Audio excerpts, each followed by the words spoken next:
বাংলাদেশকে বর্তমান সরকারের অন্যতম অগ্রাধিকারপ্রাপ্ত দেশ হিসেবে উল্লেখ করেছে সৌদি আরব। জেদ্দায় ওআইসি পররাষ্ট্রমন্ত্রীদের বিশেষ বৈঠকের ফাঁকে সৌদি পররাষ্ট্রমন্ত্রী প্রিন্স ফয়সাল বিন ফারহান আল সৌদের সঙ্গে বৈঠক করেন বাংলাদেশের পররাষ্ট্র প্রতিমন্ত্রী হুমায়ুন কবির। বৈঠকে সৌদি যুবরাজ ও প্রধানমন্ত্রী মোহাম্মদ বিন সালমানের উদ্দেশ্যে বাংলাদেশের প্রধানমন্ত্রী তারেক রহমানের একটি বিশেষ চিঠি হস্তান্তর করেন হুমায়ুন কবির। আলোচনায় দুই দেশের অর্থনৈতিক, ব্যবসায়িক ও বিনিয়োগ সম্পর্ক আরও জোরদারের ওপর গুরুত্ব দেওয়া হয়। সৌদি পররাষ্ট্রমন্ত্রী বাংলাদেশের সৌদি কোম্পানিগুলোর বাড়তে থাকা আগ্রহের কথা জানান। পাশাপাশি সৌদি আরবের অবকাঠামো ও অর্থনৈতিক উন্নয়নে বাংলাদেশি প্রবাসীদের অবদানের প্রশংসা করেন তিনি।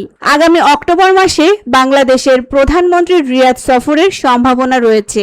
একই ধারাবাহিকতায় সৌদি পররাষ্ট্রমন্ত্রীকে বাংলাদেশ সফরের আমন্ত্রণও জানানো হয়েছে।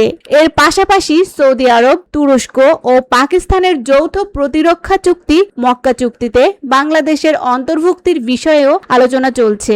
সরকারের বক্তব্য, সার্বভৌমত্ব ও জনগণের স্বার্থকে অগ্রাধিকার দিয়ে বিষয়টি ইতিবাচকভাবে বিবেচনা করা হতে পারে।